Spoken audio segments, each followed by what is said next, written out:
Bom dia, bom dia, bom dia, meu irmão, bom dia, minha irmã. Eu sou Eduardo Rogério, você está no Diário de Bordo, seja bem-vindo. Vamos aí a mais uma manhã de domingo abençoada. Desde já quero desejar para você um ótimo e abençoado domingo. Quero desejar para você também uma ótima e abençoada semana. Espero que esta palavra sirva para edificar a sua vida, meu irmão e minha irmã. Vamos falar neste domingo aí, nesta manhã, de graça. Você sabe o que é graça? Sabe o que quer dizer graça? Pois bem, vamos falar um pouco de graça depois da vinheta. Bom dia!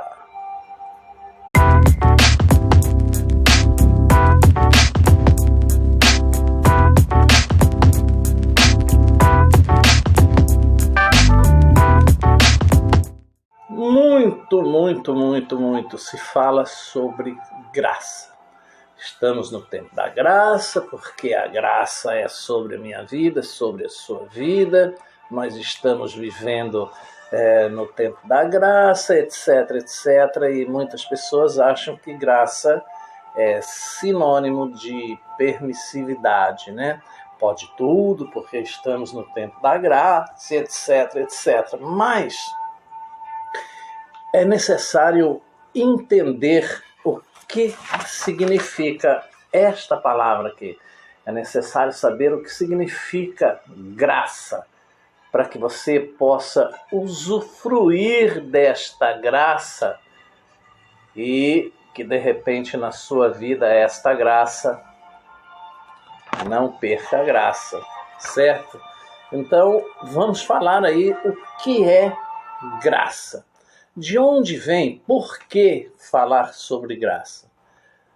Porque existe um texto muito falado, muito comentado na nossa Bíblia, em que o apóstolo Paulo foi, digamos assim, meio que repreendido por Deus quando ele estava pedindo para ele mesmo uma cura.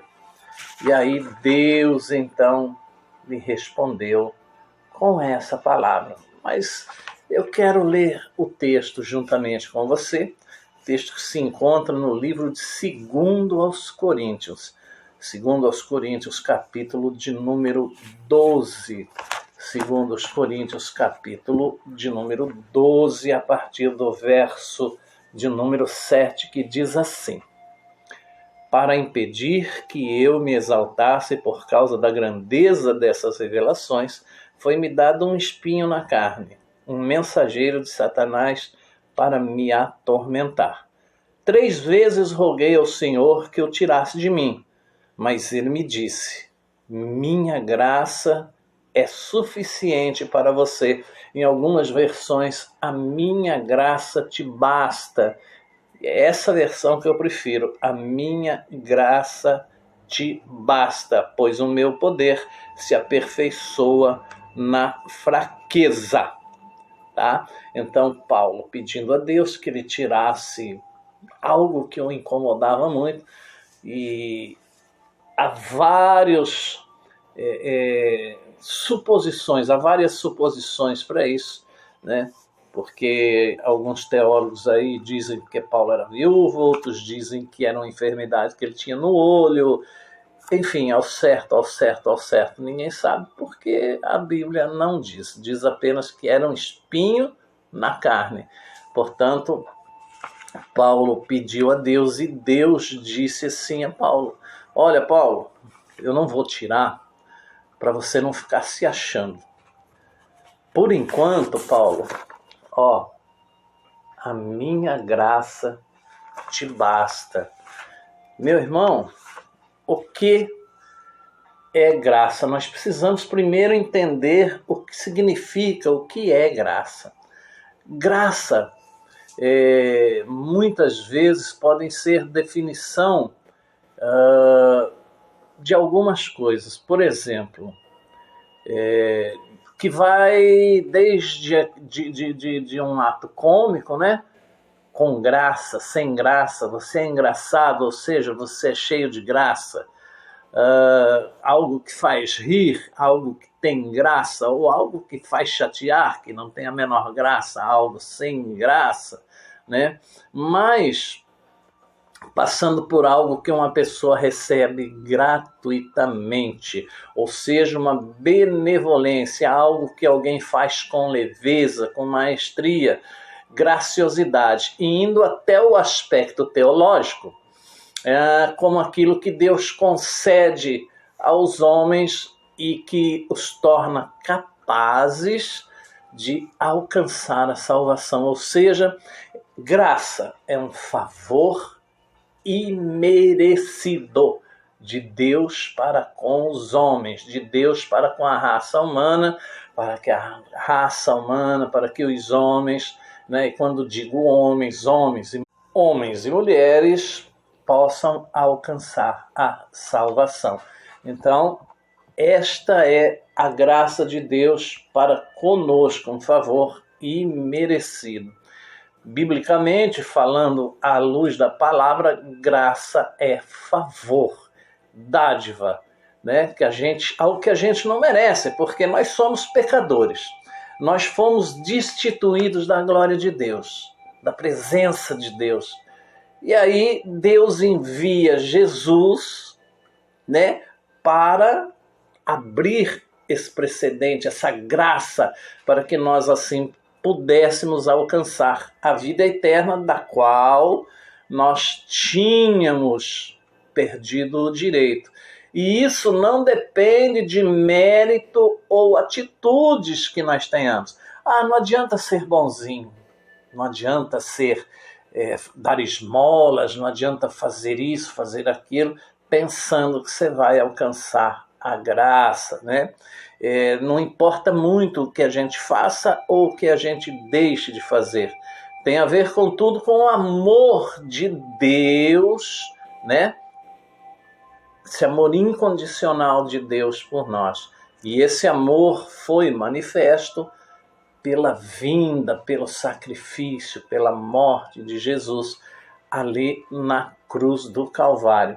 Então, o que é necessariamente graça? Favor imerecido, né? Graça é um favor imerecido, que também graça pode ser uma pergunta. Sabia que graça pode ser também uma pergunta? Por exemplo, antigamente, graça podia ser elegância, graça poderia ser o nome de batismo de alguém, né? Certamente você conhece alguém que se chama Graça. Ou ainda ser como eu já disse, graça pode perfeitamente ser uma pergunta. Mas como assim, pastor? Como assim, irmão Eduardo? Graça pode ser, sabe por quê? Há uns anos atrás, antigamente, não muito antigamente, as pessoas, assim, quando iriam perguntar o nome de alguém, assim, muito formalmente, não chegavam na pessoa e diziam: qual é seu nome mesmo? Como a gente até faz hoje, né? Antigamente, as pessoas, educadamente, perguntavam: qual é a sua graça? Né?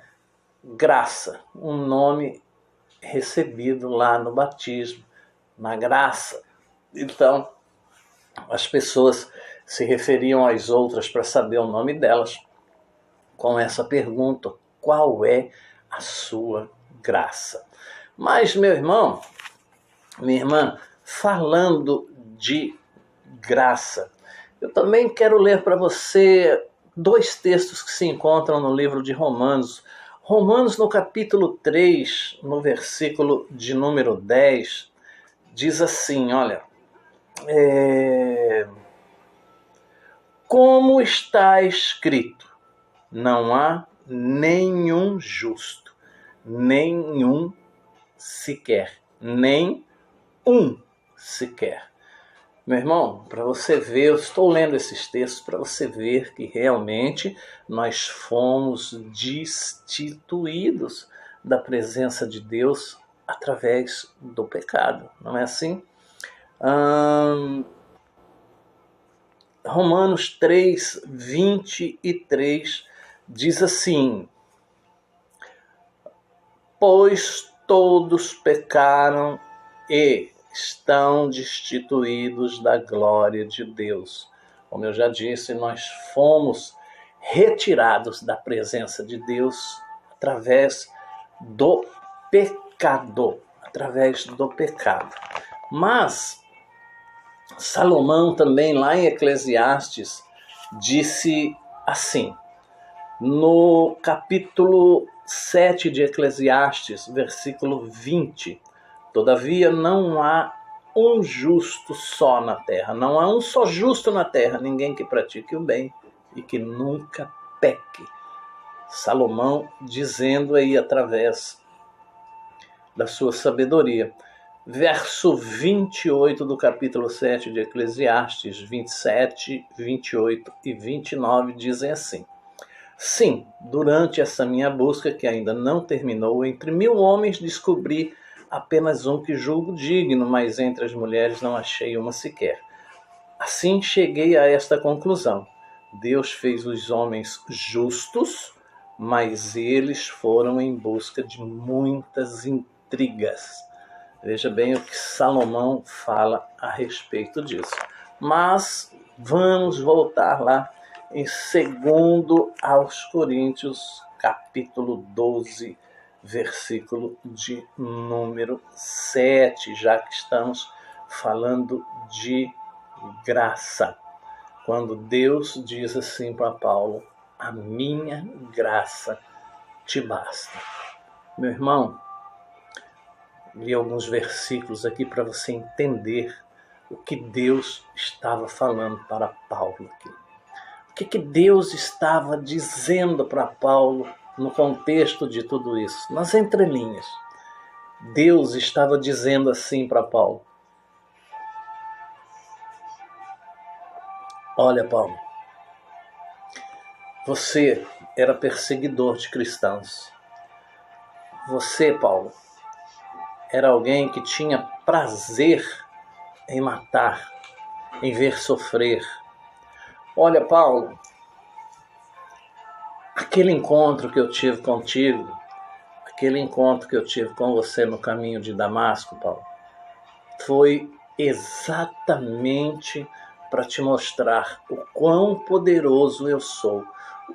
Como é que eu posso fazer o que eu quiser, com quem eu quiser, a hora que eu quiser. Era o que Deus estava aqui no contexto dizendo para Paulo. Paulo, é o seguinte, lembra de quem você era, Paulo? Lembra das coisas que você fazia, Paulo? Pois bem, você está perdoado. Você foi perdoado, Paulo. Mas, se eu fizer o que você está me pedindo, Paulo, você vai ficar aí se achando. Você, Paulo, vai se achar melhor do que A, B ou C. Você vai ficar aí, Paulo, dizendo que tem privilégios, que tem intimidade com Deus, que isso e que aquilo. E nós sabemos, irmãos, que Paulo era um homem que tinha realmente o poder de Deus na sua vida. Paulo, quando não podia ir ao encontro de doentes, ele enviava um lenço dele e a Bíblia diz que o lenço curava. Paulo, pela imposição de mãos, expulsava demônios, curava enfermos. Paulo muitas vezes foi perseguido justamente por causa desses sinais, por causa deste poder. E Paulo dizia que todo sofrimento por causa do amor a Cristo era válido, era bem-vindo. Paulo disse certa feita que o viver era Cristo. Não vivo eu mais, Cristo vive em mim. Viver para mim é Cristo e morrer para mim é lucro. Palavras do apóstolo Paulo. E Deus, de repente, para um homem desse, diz assim: olha, Paulo, não vou curar, não vou fazer, não vou libertar, porque a minha graça te basta. É como se Deus estivesse falando com toda a humanidade, falando comigo, falando com você aí que está na sua casa nesta manhã de domingo. Olha, você fica me pedindo carro, você fica me pedindo cura, você fica me pedindo emprego, você fica me pedindo uma série de coisas que eu não quero te dar, que eu não vou te dar. Lembra de quem você era, lembra dos teus atos, lembra de tudo que você fez, e hoje eu estou te dando a oportunidade de ser salvo, coisa que você não merecia. Por isso, Paulo, José, Maria, João, seja quem for, a minha graça te basta. Basta o que eu já fiz por você. Você estava destituído, você não tinha mais direito a nada, você já estava condenado à morte eterna, você já estava condenado ao inferno, mas eu, Deus, pela minha misericórdia, benevolência, longanimidade, bondade, enviei o meu Filho unigênito, o único filho que eu tenho, para que ele morresse na cruz no seu lugar. E você fica aí preocupado em ser rico, e você fica aí preocupado em ser curado, e você fica aí preocupado com coisas materiais, e você fica me pedindo coisas supérfluas.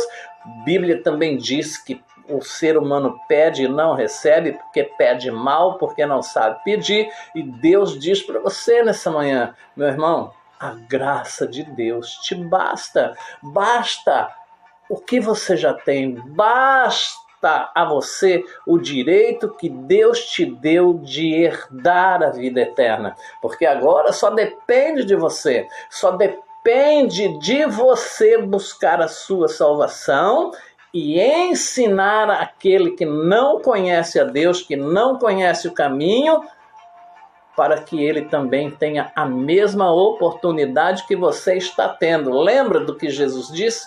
Ide por todo mundo e pregai o evangelho a toda criatura. Diz também: quem crer e for batizado será salvo, e quem não crer será condenado.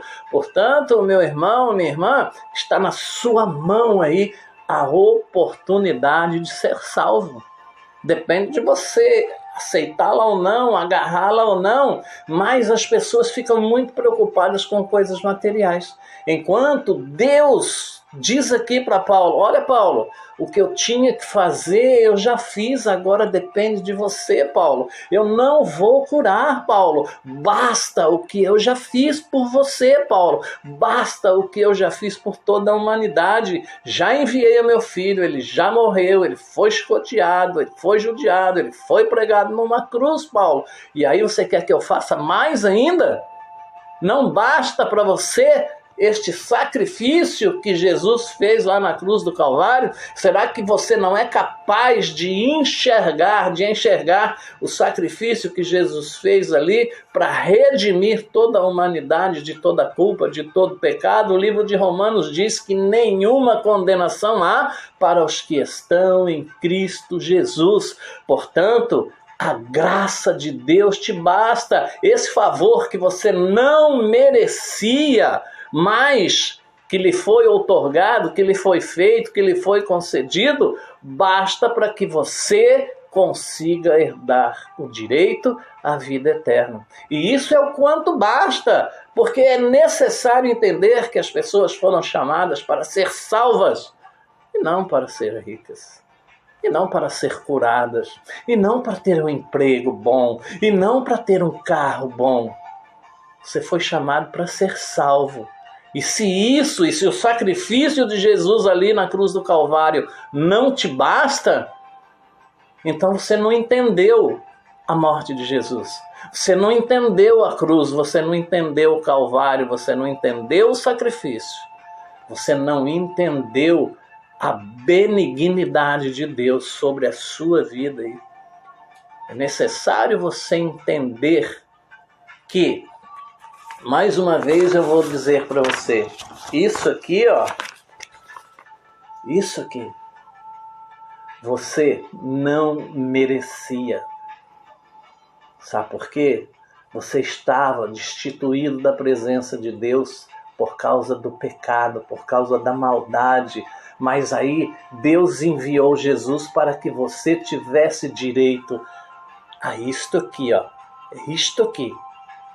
E isto aqui não é permissividade, isso é um direito que você adquiriu através do sacrifício de Jesus, como eu já disse, de ter uma vida eterna. Depende só de você, depende de você entender a cruz, depende de você entender o sacrifício. E apenas isto é o que Deus estava dizendo para Paulo.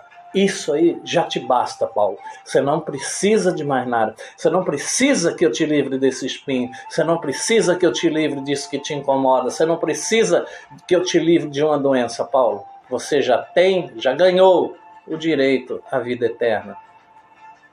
É só você usufruir desse direito corretamente, que você vai sim ter uma vida eterna. Portanto, meu irmão, minha irmã, nesta manhã de domingo, faça aí uma reflexão na sua casa, na sua família.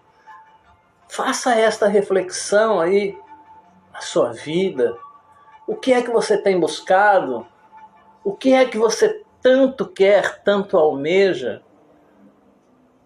Meu irmão, você tem muito mais do que qualquer coisa material que você queira, que você sonhe. Você tem isso aqui.